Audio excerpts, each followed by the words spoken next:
புதுச்சேரி சட்டப்பேரவையை காகிதம் இல்லா சட்டப்பேரவையாக மாற்றும் விதமாக தேசிய ஈவிதான் செயலி தொடக்க விழா அக்கார்டு ஓட்டலில் இன்று நடைபெற்றது.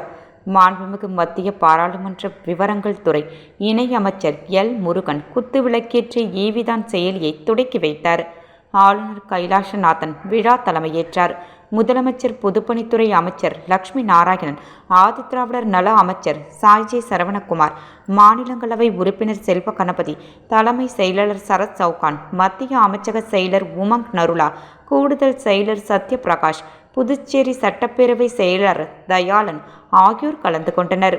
நிகழ்ச்சியில் துணைநிலை ஆளுநர் பேசுகையில், இன்றைய நாள் நமது புதுச்சேரி மாநில சட்டப்பேரவை வரலாற்றில் மிக முக்கியமான நாள்.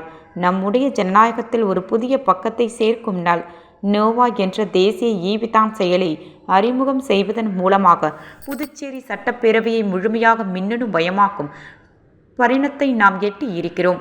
இது நம்முடைய சட்டப்பேரவை பாரம்பரியத்தை நவீனத்தோடு இணைக்கும் ஒரு முயற்சி. நாட்டிலேயே முன்னோடியாக புதுச்சேரியில் இது செயல்படுத்தப்படுகிறது என்பது பெருமைக்கு உரிய ஒன்று.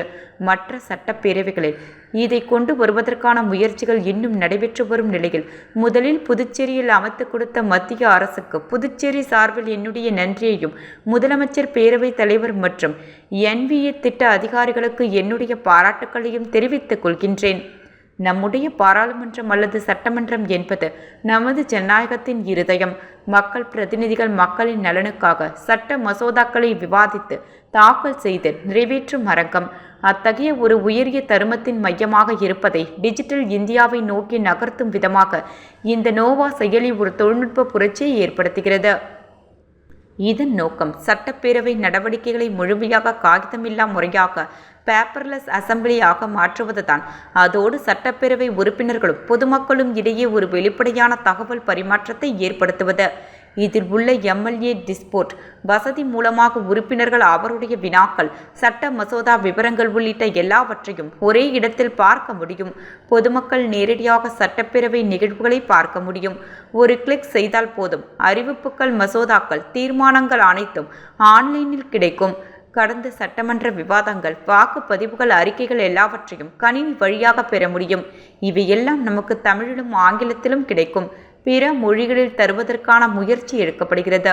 பல ஆண்டுகளாக சட்டப்பேரவை நடவடிக்கைகள், ஆவணங்கள் எல்லாம் காகித வடிவத்தில் தான் இருந்தன.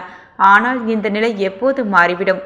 இதனால் ஆண்டு ஒன்றுக்கு சுமார் 3 முதல் 5 டன் காகிதம் மிச்சப்படம் செய்யப்படுகிறது. டிஜிட்டல் வடிவில் ஆவணங்களை பாதுகாக்க முடியும். இதனால் செலவுகளும் குறையும். சுற்றுச்சூழல் பாதுகாப்பு பற்றி நாம் அதிகம் அக்கறை எடுத்து வரும் இன்றைய காலகட்டத்தில் இது மிகப்பெரிய மாற்றத்தை ஏற்படுத்தும். அது மட்டுமல்லாமல் மனித உழைப்பு நேரமும் மிச்சப்படுகிறது. இதையெல்லாம் கடந்து இந்த செயலி மாநில நிர்வாகத்திறனை, வெளிப்படையாக தன்மையை அதிகப்படுத்தும்.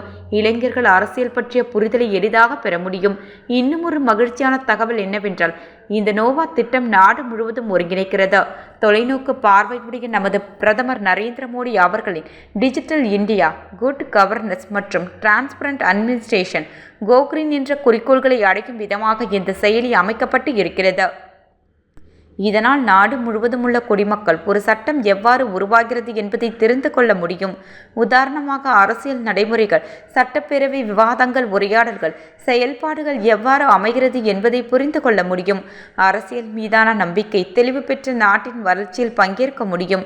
அந்த அடிப்படையில் புதுச்சேரி சட்டப்பேரவை வரலாற்றில் ஒரு மைல் கல்லாக அமையும் இந்த நேவா செயலி அறிமுகம் இந்த நூற்றாண்டின் புதிய நிர்வாக நடைமுறை உருவாக்கும் ஒரு முயற்சி. இது ஒரு சாதனையானால் தொடக்கம் மட்டுமே. இந்த திட்டம் முழுமையாக வெற்றி பெற வேண்டுமென்றால் பேரவை உறுப்பினர்களும் பொதுமக்களும் இந்த செயலியை பயன்படுத்தும் முறைகளை தெளிவாக அறிந்து கொள்ள வேண்டும். இளைஞர்கள், மாணவர்கள் இடையே விழிப்புணர்வு ஏற்படுத்த வேண்டும் என்றார்.